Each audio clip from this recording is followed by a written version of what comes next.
Tout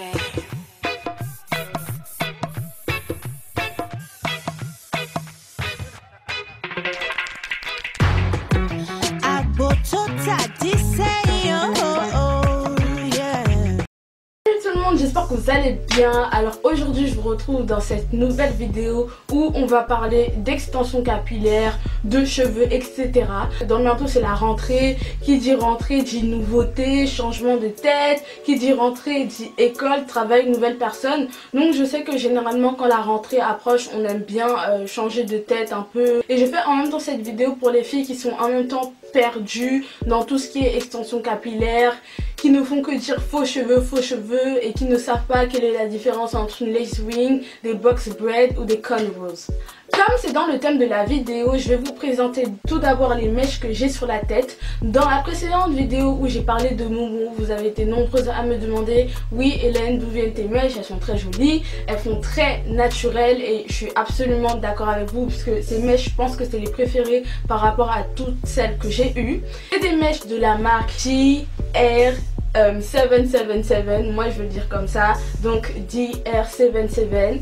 C'est eux qui m'ont envoyé leurs cheveux et franchement la qualité est superbe. Moi les cheveux que j'ai c'est des péruviennes et la texture que j'ai choisie c'est des Italian curl.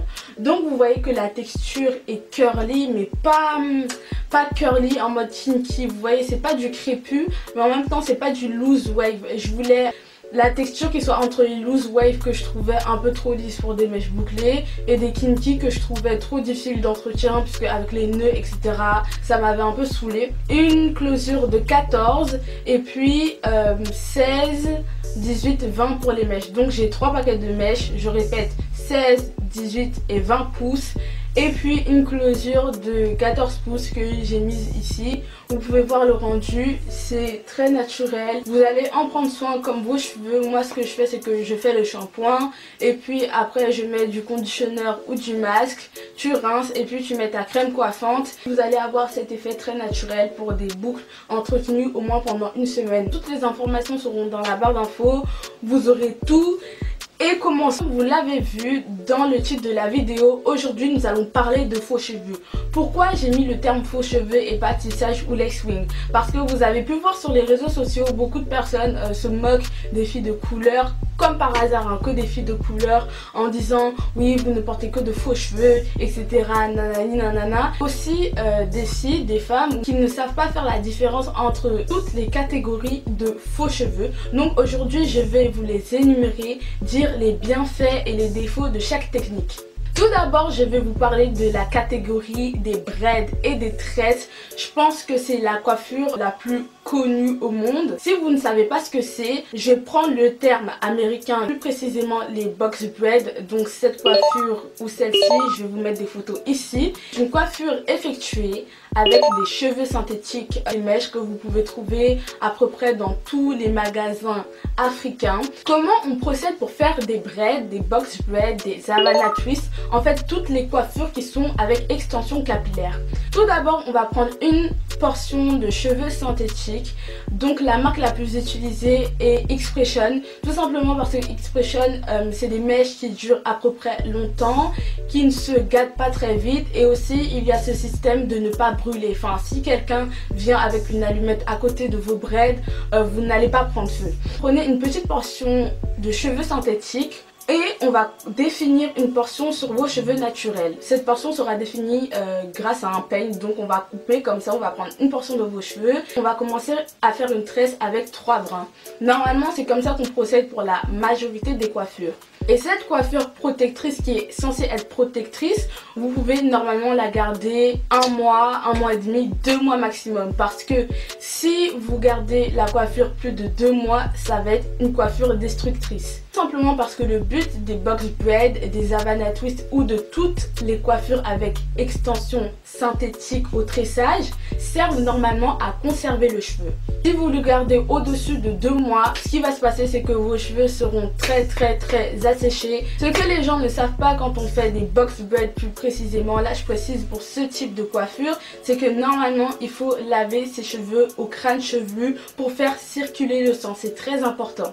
Il y a les pellicules qui s'accumulent, il y a plein de choses, il y a la pollution, donc normalement c'est important de se laver les cheveux au moins une fois quand on a ses braids. Ce qui est à retenir pour tout ce qui est tresse avec extension capillaire synthétique, c'est que pour le cas des box braids, des Havana Twist, vous devez garder ces coiffures maximum 1 mois et demi, sinon c'est la casse assurée. Pour tout ce qui est natte collée, etc., vu que ça vieillit plus vite, moi je vous conseille pour des raisons esthétiques de les garder maximum 2 à 3 semaines.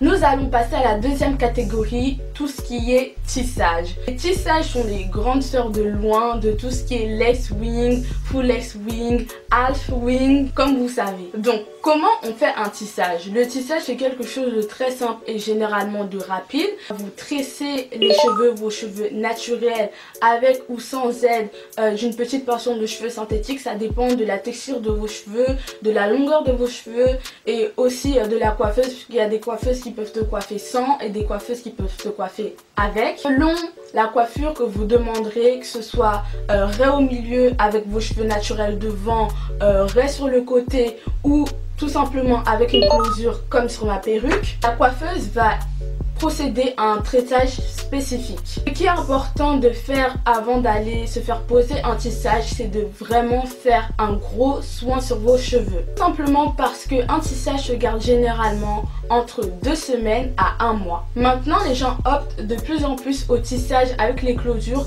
tout simplement pour éviter le cassage des cheveux naturels à l'avant de la tête. On a beau critiquer cette technique qui consiste à laisser nos cheveux naturels sur le côté ou devant, mais je peux vous dire que quand vous avez la même texture que vos mèches, le rendu est plus naturel. Normalement, les tarifs pour un tissage sont entre 40 et 70 € pour un très bon tissage. Là, nous allons rentrer dans la catégorie perruque, la catégorie que je préfère le plus. D'abord, je vais vous parler des premières perruques qui sont apparues et qui sont toujours utilisées maintenant. Il s'agit des half wing, appelées en français demi-perruques. Les demi-perruques sont des perruques fermées qui n'ont ni closure ni lace frontale. Vous comprenez donc que pour les porter, il faut avoir ses cheveux à l'avant. Il y a beaucoup de demi-perruques qui font très naturelles, qui ont des prix abordables. Maintenant, beaucoup de nappies utilisent aussi des demi-perruques avec des vrais cheveux crépus, kinky, humains et le rendu est magnifique. Si vous voulez un résultat le plus naturel possible, prenez une demi-perruque, mais sachez que vous allez devoir mettre vos vrais cheveux dehors. Je vais vous parler de la deuxième catégorie de perruques qui sont les lace wing, les lace closure wing. Les lace closure wing, c'est exactement ce que je porte. Donc c'est une perruque que tu te fais faire ou que tu fais ou que tu achètes directement faite. Les lace closure wing synthétiques, ça devient de plus en plus rare. On opte plutôt pour des cheveux humains vu que ça devient de plus en plus accessible. Il faut comprendre ce que c'est une lace. Une lace, c'est tout simplement un morceau de closure dans lequel on a implanté des cheveux à la main un par un pour imiter en quelque sorte le crâne humain. L'objectif avec la lace est de faire une illusion d'optique. Comme ça, quand une personne sera au-dessus de toi, elle va regarder de haut, elle va vraiment croire que c'est ton crâne. Donc ce qui est important de faire, c'est de porter un bonnet de la carnation de ta peau. Une closure, généralement le format d'une closure c'est 5 x 5, 5 x 5 cm. Après il y a des closures plus grandes, tout dépend de votre budget. Une closure ressemble à un carré, c'est comme ça, c'est petit. Vous optez pour une closure, c'est quand vous voulez une coiffure sur le côté tout comme moi et que vous n'avez pas besoin de faire des chignons de malade, des slick buns et tout le tralala. Je vous conseille de commencer avec les closures puisque c'est 10 fois plus accessible et c'est 10 fois plus facile à mettre. La troisième catégorie de perruques, c'est les lace front wing. C'est presque la même chose que la lace closure wing, mais sauf que là vous avez une lace frontale. Qu'est-ce que c'est une lace frontale? Tout comme la lace closure, mais sauf que là la lace front wing a une tulle qui va de votre oreille droite jusqu'à votre oreille gauche.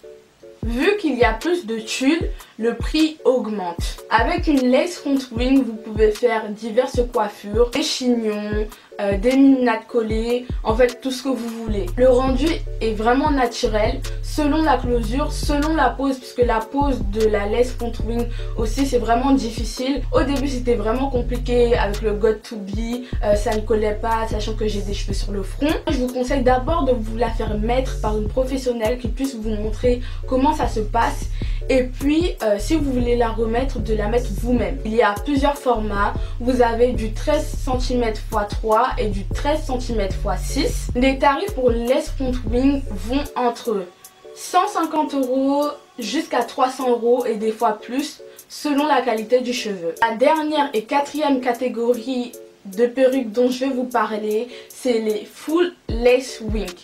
Je vous ai tellement parlé de lace, là je pense que vous avez compris ce que c'est une lace. Tulle et sur l'entièreté de la perruque.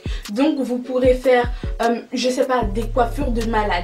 Les full lace wing généralement ne sont pas trop achetés par les gens parce que une full lace wing déjà ça coûte énormément d'argent. Si tu veux une vraie full lace wing avec de vraiment bons cheveux, tu mets minimum 300 € et ça peut monter jusqu'aux 1000 €, 1200, 1300, etc. Et les full lace wing sont très souvent utilisés par les stars américaines. Mais pour un résultat aussi naturel, il faut aussi vraiment un coiffeur de talent. Donc moi je vous conseille que si vous voulez investir dans une full lace wing, la wing qui fait le plus naturel quand c'est bien installé, investissez aussi dans un coiffeur. Et il faut savoir qu'à Paris, comme moi je suis une coiffeuse qui se nomme Beauty in My Hair, une pose de lace wing ou de full lace wing ça peut aller jusqu'à 200 €, 250 €, mais il faut savoir que le résultat est là et la qualité est là. Comme j'ai fini de vous énumérer toutes les différentes perruques et surtout tout ce qui est lace closure, lace front wing et full lace wing, je voulais juste vous expliquer que toutes ces wings, toutes ces perruques sont installées grâce à de la colle. Quand vous êtes vous-même et quand vous l'installez vous-même, vous l'installez avec du got2b en gel et du got2b en spray et il n'y a aucun danger dans le sens où du got2b ne va pas t'arracher les cheveux. Il suffit juste de mettre de l'eau et puis ta perruque s'enlève. Je vous en prie, n'utilisez surtout pas les colles à usage professionnel, tout simplement parce que ces colles sont très dangereuses. Vous pouvez après par la suite avoir des alopécies et je suis sérieuse, nombreuses sont les femmes qui perdent leurs cheveux à cause de colles mal utilisées ou d'arrachage de perruques. Utilisez du got2b, n'utilisez pas des colles bizarres qu'on va vous vendre comme ça, qui sont peut-être même pas des colles pour la peau. Donc j'espère vous avoir éclairé sur certains points. Les gens parlent dans l'ignorance et parlent sans même connaître de quoi ils parlent. Ils ne savent pas combien de temps ça prend, parce que ça prend énormément de temps. Combien ça coûte? J'espère aussi que tu as trouvé la technique ou la perruque qui te convient. Je vous fais de gros bisous et je vous dis bye jusqu'à la prochaine vidéo. Bye!